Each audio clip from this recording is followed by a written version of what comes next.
que despertou a minha curiosidade desde que eu era adolescente.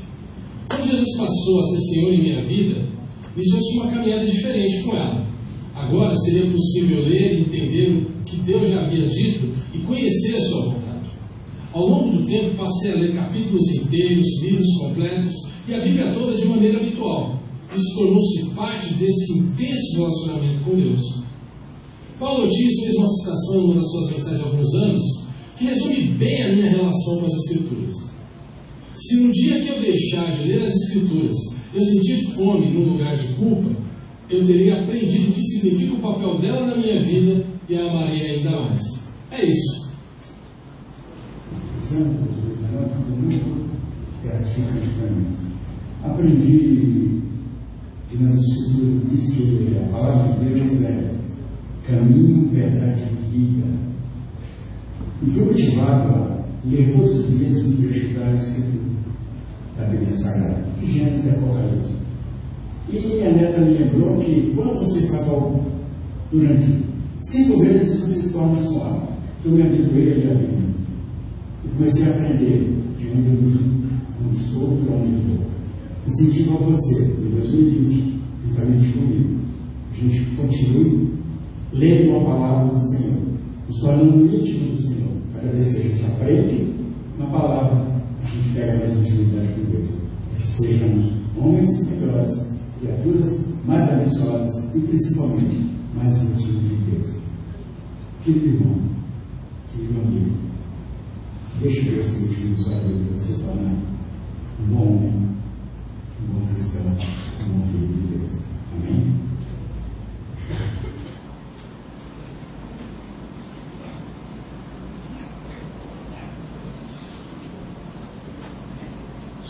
Glória a Deus, bom dia, graça e paz. Tudo bem, queridos? Meu nome é Rogério. Oi. E que legal, a gente está aqui no segundo domingo do mês de janeiro de 2020. Só para avisar aí que está meio flutuando. Estamos nessa data.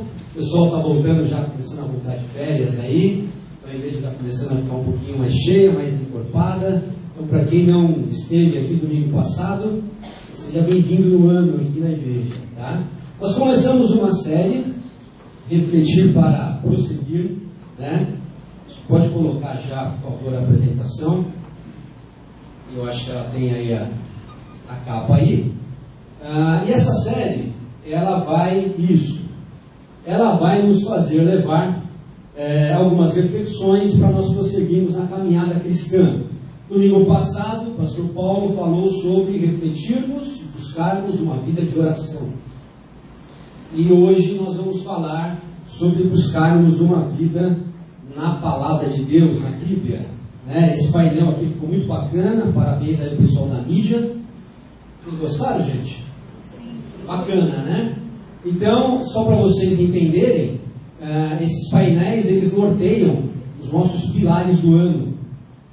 Então, nós vamos, durante esses primeiros meses aí, ter a Bíblia como um pilar muito forte para a nossa vida cristã. Depois vamos falar sobre o Espírito, sobre a igreja, sobre oração, enfim. São os nossos pilares aí para o nosso ano, tá bom? Eu quero começar lendo um texto com vocês, então, 2 Timóteo, capítulo 3. Carta de Paulo a Timóteo, segunda carta, capítulo 3.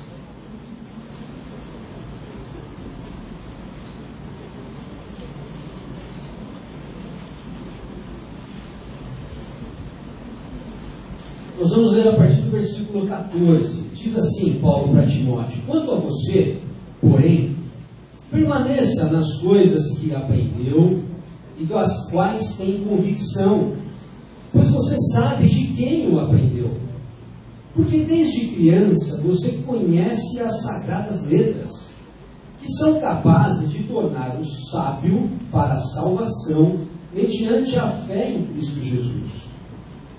Toda a Escritura é inspirada por Deus e útil para o ensino, para a repreensão, para a correção e para a instrução na justiça, para que o homem de Deus seja apto e plenamente preparado para toda boa obra. Amém?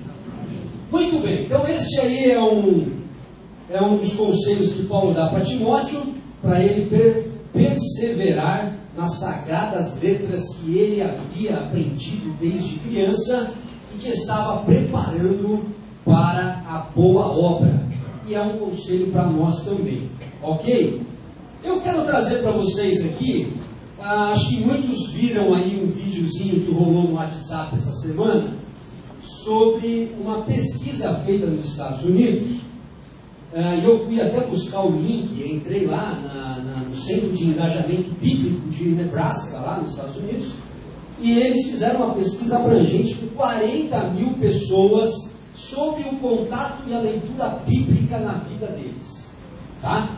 Então, para quem não viu, eu vou trazer os dados aqui. As pessoas que leem e têm contato com a Bíblia uma ou até 2 vezes por semana, né? Talvez você seja um cristão aí nessa característica, vem para a igreja no domingo, mas você não tem mais contato com a Bíblia ao longo da semana. Né? Então, o seu contato com a Bíblia fica restrito a um dia ou 2. Essas pessoas, elas têm pouco resultado prático na sua vida. A Bíblia faz pouca diferença na vida delas. Os que leem a Bíblia 3 vezes na semana já têm, então, boa melhora nesses indicadores, tá? De vida cristã. E o terceiro grupo, os que leem a Bíblia 4 ou mais vezes na semana, ou seja, a Bíblia ela é algo rotineiro na tua vida, né? Você tem uma prática diária de ter um contato com ela. Esse grupo de pessoas, então, olha só, tem 30% menos de sentimento de solidão, 32% menos problemas com raiva e ódio, ira. 57% esse grupo constatou menos problemas com alcoolismo e vícios. 40% menos amargura e ressentimento nos relacionamentos. Coração curado. 61% menos contato com pornografia. Olha só, se a gente fica tão preocupado com isso, talvez a gente já tenha a resposta aí. E 60% menos a sensação de que sua vida espiritual não avança. Você está estagnado, né? Então, as pessoas que têm contato com a Bíblia quase que diariamente tiveram esse resultado nas pesquisas. E positivamente, elas compartilham a sua fé 200% mais do que os outros grupos. E têm uma vida de discipulado e de discipular 230% a mais. Então isso mostra o impacto que a Bíblia tem prático, né, na vida daqueles que a amam, que a respeitam e que vivem esta palavra de Deus na prática, no seu dia a dia. Ok? Então, se nós sairmos daqui hoje só com essas informações, já seria um grande incentivo para você começar a ler e praticar mais a palavra de Deus. Mas eu trouxe mais algumas informações, até porque tem muita gente que desconfia se realmente pode confiar ou não na Bíblia. Não é verdade? Nós ouvimos aí tanto isso por aí. Mas é um livro antiquado, é um livro que foi manipulado pela Igreja Católica na Idade Média, né? É um livro que você não tem aí segurança nos registros, enfim, foi escrito por homens, então por que confiar na Bíblia, né? Então eu trouxe aqui algumas informações para fortalecer aí a sua convicção. Em primeiro lugar, pela coerência. Então, por que eu posso confiar na Bíblia? Ela é extremamente coerente e harmoniosa em sua narrativa.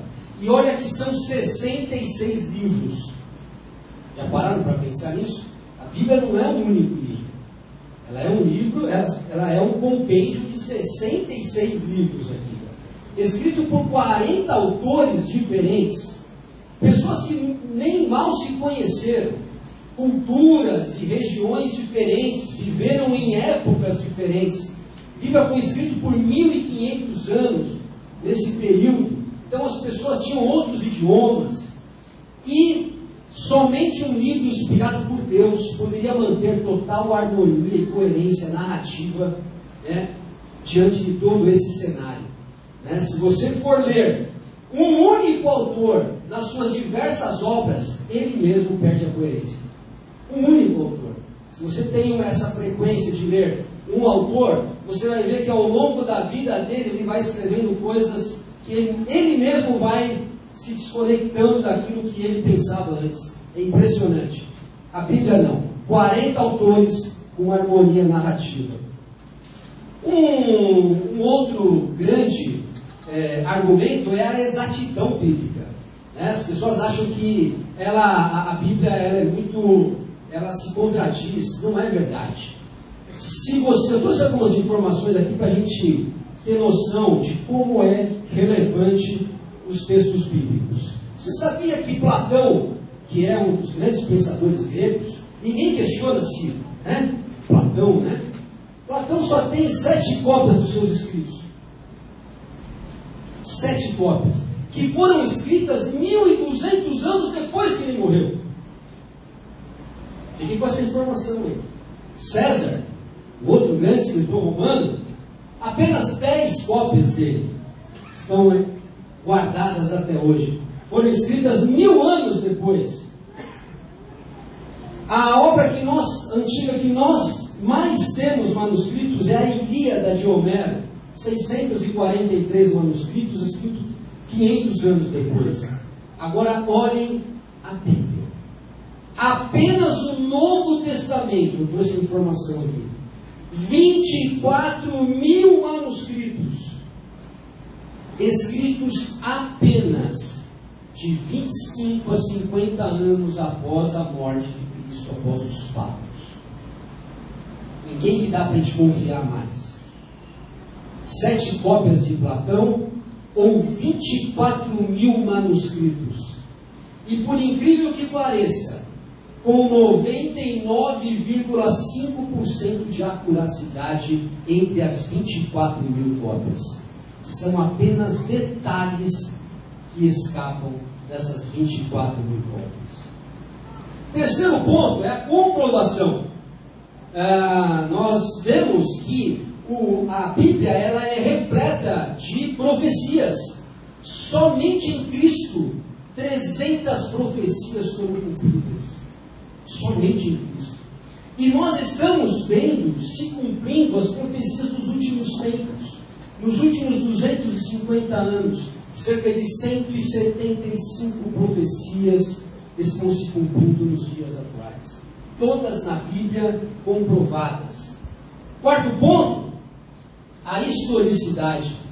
Quanto mais a arqueologia avança, mais descobre todos os argumentos históricos da Bíblia. É impressionante. Eu trouxe até um link aqui. Só este site tem 65 comprovações arqueológicas da veracidade bíblica com fotos. Tá? Escavações de cidades históricas, moedas cunhadas da época,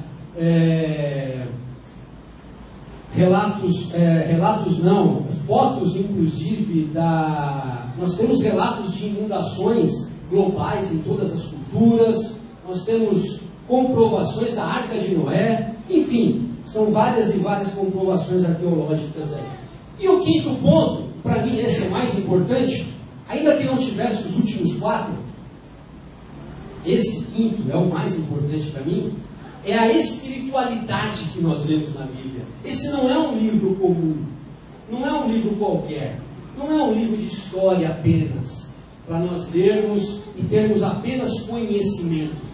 Este livro é a própria palavra de Deus, é a verdade revelada aos homens. Ela foi inspirada pelo Espírito Santo e ela é o próprio Cristo encarnado. Este texto de João aqui fala sobre isso. No princípio, aquele que é a palavra já existia. A palavra estava com Deus e a palavra era Deus, o Logos. Assim a palavra se tornou ser humano, se fez carne e osso, e habitou entre nós. Como a palavra habitou entre nós? Na pessoa de Cristo. Ele era cheio de graça e verdade, e vimos sua glória, a glória como do Filho único do Pai. Então, todas as vezes que nós vamos ler a Bíblia, nós estamos olhando para Cristo. E todas as vezes que nós olhamos para Cristo, nós vemos a sua palavra. Não há como desconectar isso. Cristo e a palavra estão em nós. Então, se nós somos cristãos, se nós queremos ser chamados de cristãos, nós temos que ter íntimo relacionamento com a Bíblia, porque é a expressão escrita do próprio Cristo entre nós. Amém? Muito bem. Segunda pergunta da manhã. Você conhece a Deus? A primeira é se eu posso confiar na Bíblia. A segunda, você conhece a Deus? Não precisa levantar o braço, mas pense um pouquinho aí. Será que realmente conheço a Deus? Tem um texto aqui que nos ajuda e dá um certo critério aí. 1 João capítulo 2 diz assim: sabemos que o conhecemos se, condicional, se obedecemos aos seus mandamentos. Sabemos que conhecemos a Deus quando nós obedecemos aos seus mandamentos. Sem obedecer aos mandamentos, é sinal de que nós não conhecemos a Deus. O inverso é verdadeiro. Aquele que diz eu o conheço, mas não obedece aos seus mandamentos, é mentiroso, e a verdade não está nele. Palavra dura, mas certa. Acabamos de ver que a Bíblia é a palavra de Deus, revelada aos homens. Então esse é um bom critério para nós identificarmos se nós realmente conhecemos a Deus, obedecendo aos seus mandamentos. Um outro ponto importante que a Bíblia nos traz é segurança. Esse texto aqui de Mateus capítulo 7, Jesus conta uma história, ele faz uma analogia, e ele fala assim: olha, portanto, quem ouve estas minhas palavras e as pratica, percebam que não basta ouvir, tem que praticar. É como um homem prudente, que construiu a sua casa sobre a rocha. Caiu a chuva, transbordaram os rios, sopraram os ventos e deram contra aquela casa, e ela não caiu, porque tinha seus alicerces na rocha. A analogia do texto é que a sua casa é a sua vida. E a pergunta que fica implícita no texto é: aonde você tem construído a sua vida? Quais os alicerces que você tem formado para a sua caminhada? Porque dependendo de onde você está construindo a sua trajetória, a sua vida, a sua caminhada, a sua história neste mundo, você vai ser forte ou não, você vai resistir ou não às tempestades da vida. Baterão ventos aí de desemprego ao longo da sua jornada, baterão aí ventos de doenças, perdas, né? O vento, as tempestades da vida virão, traições acontecerão, decepções acontecerão, pessoas que você mais esperava, criava expectativa, talvez virem as costas. E aí? Como você vai estar preparado para lidar neste cenário de tempestade da vida? É isso que o texto está nos levando a refletir. Se eu estiver construindo a minha vida sobre a rocha, que é Cristo, todas essas coisas que vêm sobre a minha vida, elas serão suportadas. Porque o meu alicerce é bom, o meu alicerce é forte, ele é firme. Mas o texto continua: se você construir a sua casa sobre a areia, você não vai conseguir resistir. E quem constrói a casa sobre a areia, na analogia de Cristo? É aquele que ouve as palavras, mas não pratica. E eu fico me perguntando se tem sentido nós virmos todos os domingos à casa de Deus, à igreja, e ouvirmos mensagens e pregações. E alguns até se esforçam por terem devocionais em casa, diários, semanais, se este livro não muda a nossa vida. Se a gente não faz dele uma fórmula prática de fé. Não faz sentido.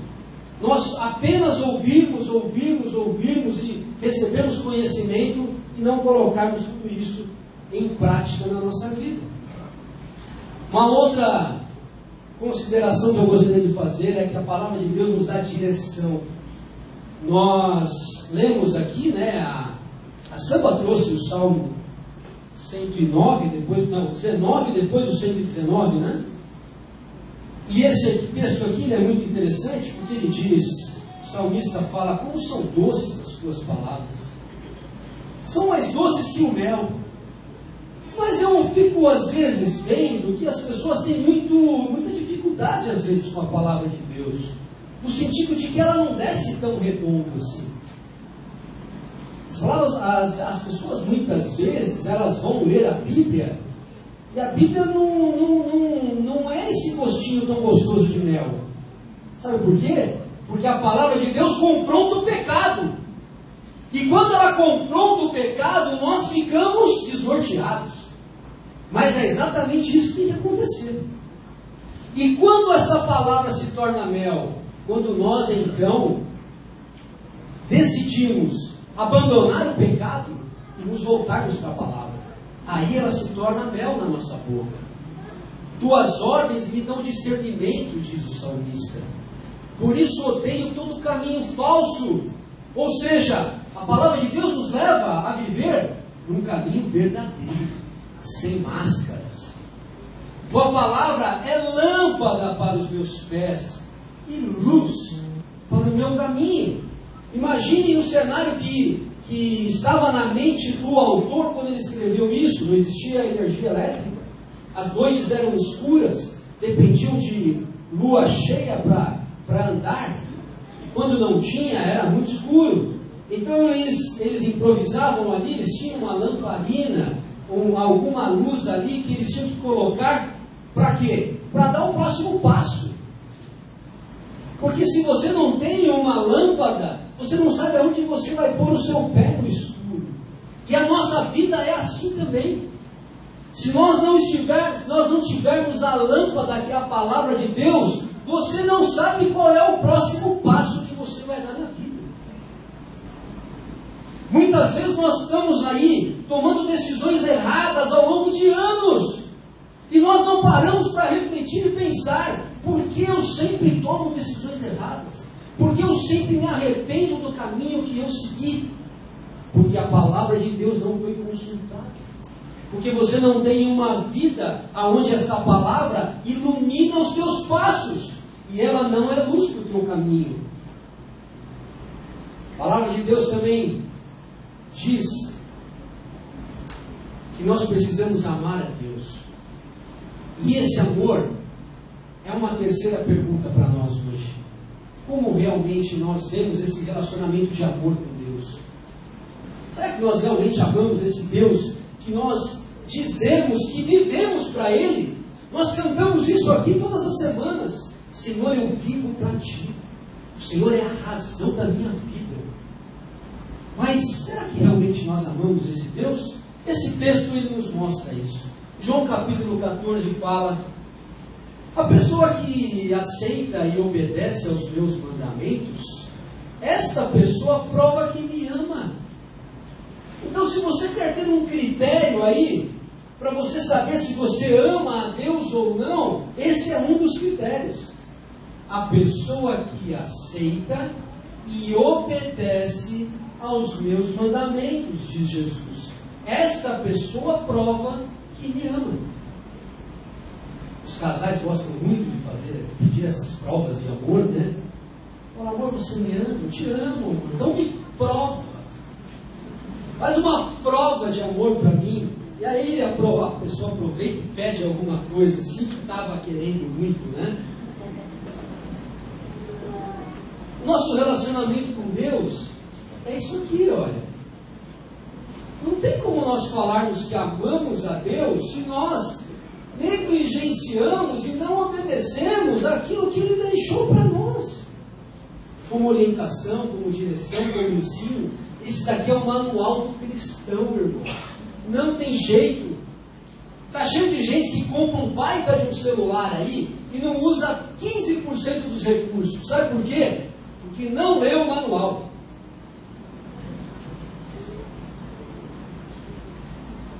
Eu já tive a oportunidade de comprar alguns carros zero. E aí ele vem com o manual. E aí eu vou ler o manual. Mas a minha esposa não lê o manual. E aí ela entra depois no carro e fala assim, nossa, mas para que serve esse botão? Outro dia, depois de 3 anos com o carro, ela falou, nossa, nem sabia que tinha isso daqui aqui dentro. Eu falei, pois é, porque você não leu o manual. Então você não absorve todas as informações que aquele produto te oferece. A Bíblia é a mesma coisa. Está cheio de crentes sem ler o manual. Vivendo uma vida cristã medíocre, na média, superficial, comendo as migalhas, enquanto Deus está nos chamando para participar do banquete. Esse relacionamento com Deus gera intimidade. Sabe por quê? Porque a pessoa que me ama, diz Jesus, ela será amada pelo meu Pai, e eu também a amarei, e lhe mostrarei quem sou. Na outra tradução diz, eu me revelarei a Ele. Esse é o plano de Deus para nós, que Ele tenha total intimidade conosco, uma vida de relacionamento profundo e sério, de quem realmente nos ama. Ele já não nos chama mais servos, mas nos chama amigos, porque Ele tem nos revelado tudo o que tem feito conhecido a nós, os seus planos, os seus projetos, a nossa missão de vida. Mas só quem está em intimidade com Ele consegue perceber tudo isso. E essa intimidade, ela vai gerar isso daqui, olha.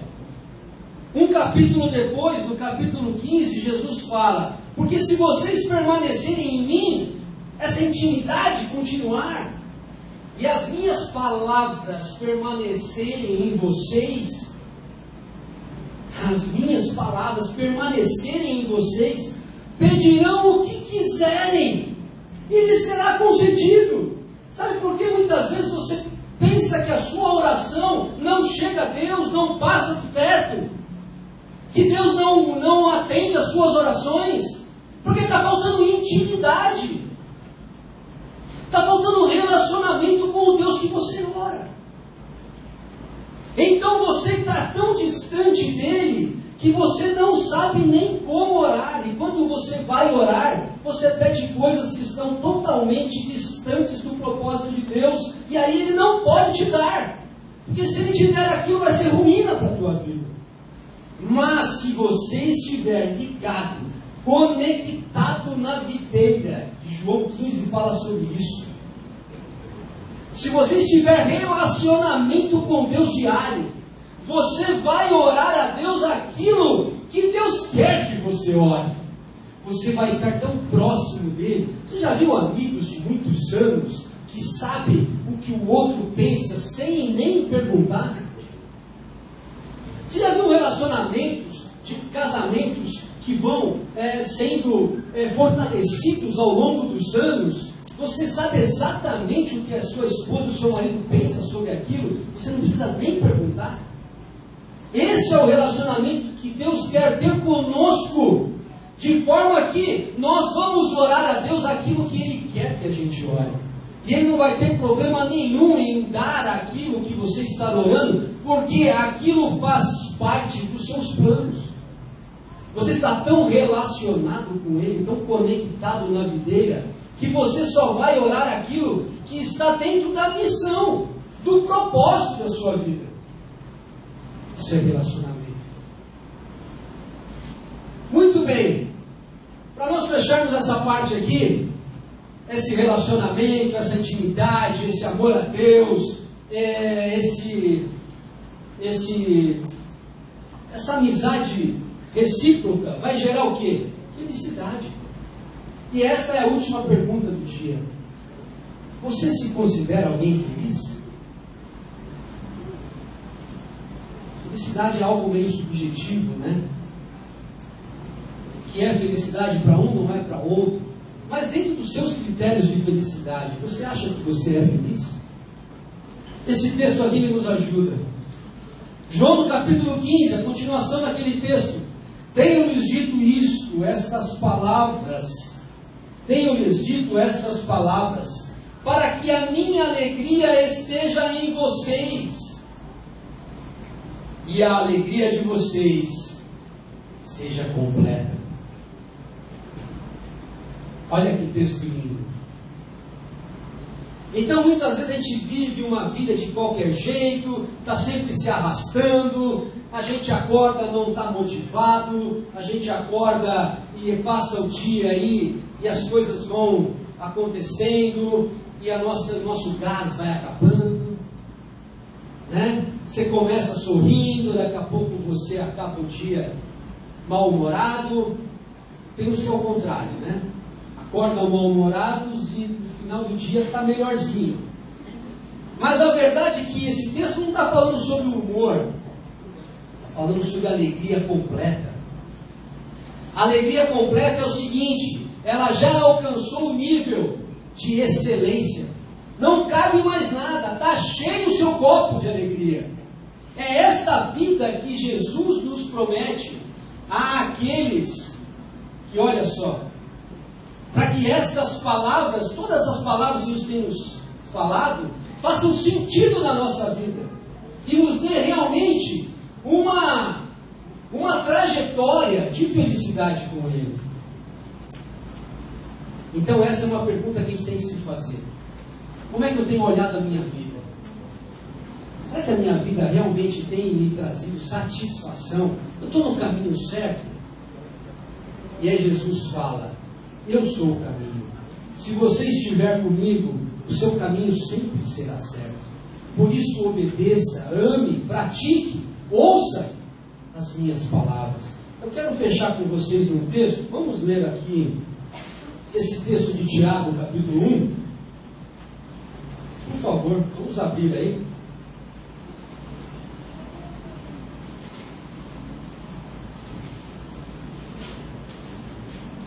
Tiago, capítulo 1.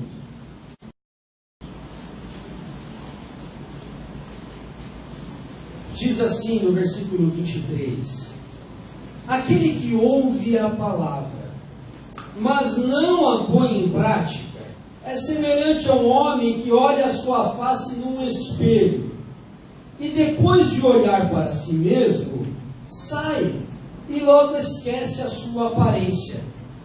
Todo mundo passa por isso, né? Você se olha no espelho de manhã. Todo mundo se olhou hoje de manhã no espelho? Deixa eu ver. Quem não olhou, levanta a mão. Quem não olhou no espelho?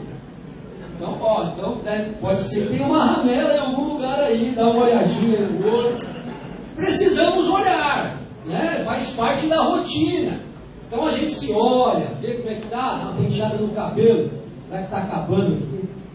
Mas a gente dá uma arrumadinha, estou deixando a barba, agora em vez de eu pentear o cabelo, eu penteio a barba. E aí a gente dá aquela olhada e sai. Mas talvez você nem se lembre mais daquilo que você viu de manhã. Tente memorizar aí a sua imagem de manhã no espelho. Quem lembra aí com precisão? É difícil, né? Eu nem lembro mais como é que eu estava. E o texto está falando exatamente sobre isso. Aquele que ouve a palavra, mas não a põe em prática, é um homem como olha no espelho e depois vai embora e esquece a sua aparência. Versículo 25. Mas o homem que observa atentamente a lei perfeita que traz a liberdade, Olha só. E persevera na prática dessa lei, não esquecendo o que ouviu, mas praticando, será feliz naquilo que fizer. Você quer ser feliz naquilo que você faz? Esse é o projeto de Deus, a felicidade do ser humano aqui é exatamente isso. Persevere na prática da palavra de Deus. Perseverança não é ler hoje e ficar uma semana sem ler mais. Perseverança não é você ter acesso a um capítulo e depois, quando você for ler de novo, você nem lembra o que você leu. Aí você tem que ler de novo aquele capítulo e você nunca sai daquilo. Você não consegue acabar um livro da Bíblia. Isso não é perseverança. Eu não estou dizendo aqui que nós temos que ter religiosamente ler 3 capítulos por dia para lermos a Bíblia no ano. Não estou muito preocupado com isso, gente. Eu já li a Bíblia assim várias vezes, consecutivamente. Mas o que mais me deu impacto na vida é ler a Bíblia estudando, refletindo, orando, pensando naquilo e pedindo para Deus fazer daquele texto verdade na minha vida. E muitas vezes eu fiquei horas em um versículo. Porque enquanto aquilo não fizer sentido na minha vida e não mudar a minha trajetória, não tem sentido eu avançar na leitura. Aquilo tem que ser real na minha vida. Então essa é a perseverança que Tiago está dizendo aqui. Muito bem, queridos. Eu quero fechar com algumas frases aqui. Vou pedir para tirar isso, legal. Vamos começar com o bispo Agostinho de Hipona, século IV depois de Cristo. Olha o que ele falava sobre a fé e a palavra.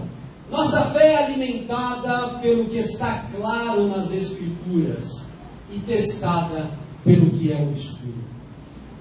Então é na Bíblia que você se alimenta das verdades que vão fazer você ter sentido quando você for passar por momentos escuros da vida. É a palavra que te alimenta. Muito bem, Martinho Lutero, grande reformador. Minha consciência é escrava da palavra de Deus. Tem muita gente invertendo isso. Quer que a palavra de Deus seja escrava dos seus pensamentos. Mas a palavra de Deus não se rende à vontade humana. Ela é soberana. Porque ela é Deus. Deus é soberano. A Bíblia não é antiga e nem moderna. Ela é eterna. Então tem muita gente achando que esse livro está ultrapassado, que não faz parte da cultura atual. Esse livro é eterno. E ele mesmo diz que tudo vai passar, menos as palavras desse livro. Que são eternos. O seu contemporâneo, João Calvino, a Bíblia é o centro pelo qual o Rei Celestial governa a sua igreja. É através da Bíblia que sai aqui toda a direção para a igreja do Senhor. É através da Bíblia. D.L. Moody, um grande evangelista do século XIX, ou esse livro me afastará do pecado, ou o pecado me afastará desse livro. E essa é uma grande verdade. Se o pecado está muito forte na tua vida e você não está conseguindo resisti-lo, é porque a palavra de Deus está fraca. Se a palavra de Deus estiver forte, o pecado fica pequeno. George Miller, contemporâneo de Moody, um grande homem, vale a pena vocês estudarem a biografia desse homem, para quem não conhece. Um grande homem de Deus. O vigor de nossa vida espiritual está na proporção exata do lugar que a Bíblia ocupa em nossa vida e pensamentos. Então, muitas vezes você acha que o seu vigor espiritual está fraco, que você é um crente vacilante.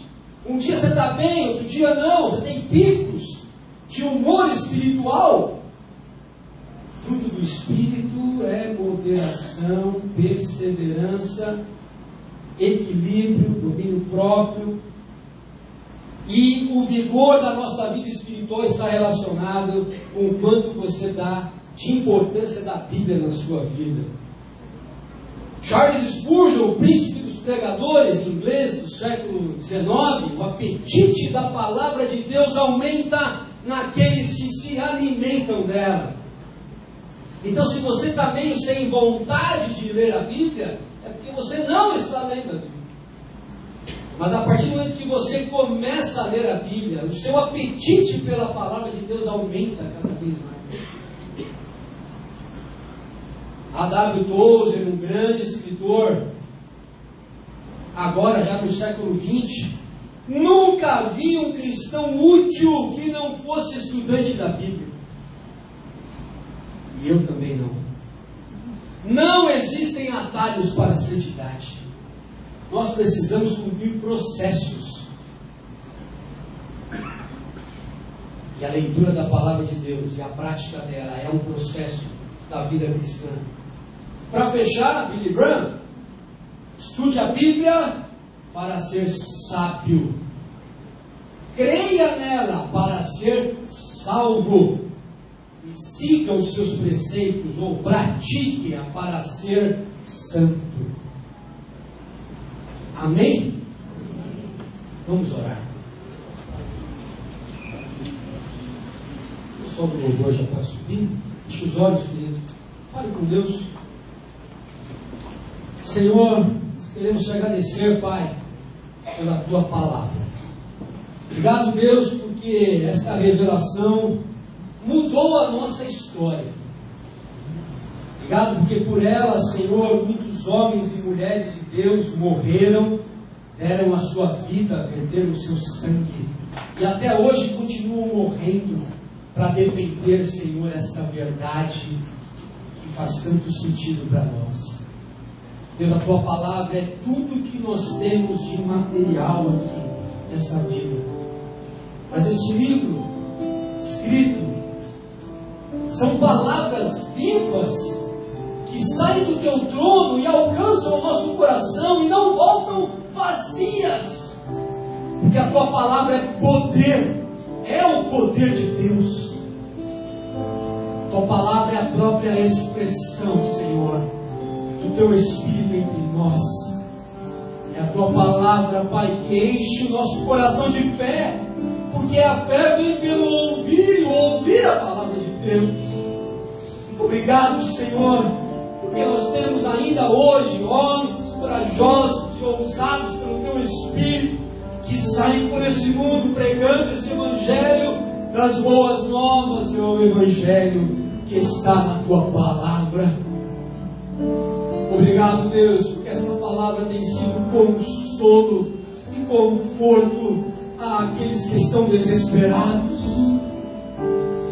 Obrigado, Deus, porque esta palavra tem renovado o ânimo de tantos que estão procurando tirar a sua vida. Obrigado, Deus, porque esta palavra impactou, Senhor, os nossos corações e nos trouxe a revelação da glória do teu Filho entre nós. Esta palavra, Deus, é o que nos sustenta, é o que nos fortalece, é o que nos alimenta. Deus, nos perdoa por buscarmos tão pouco a tua palavra, mas, Senhor, nos ajuda a sairmos daqui hoje incentivados, fortalecidos a viver, Senhor, uma vida forte, em conjunto, em harmonia e em sintonia com esta palavra. Em nome de Jesus te agradecemos. Amém, Senhor.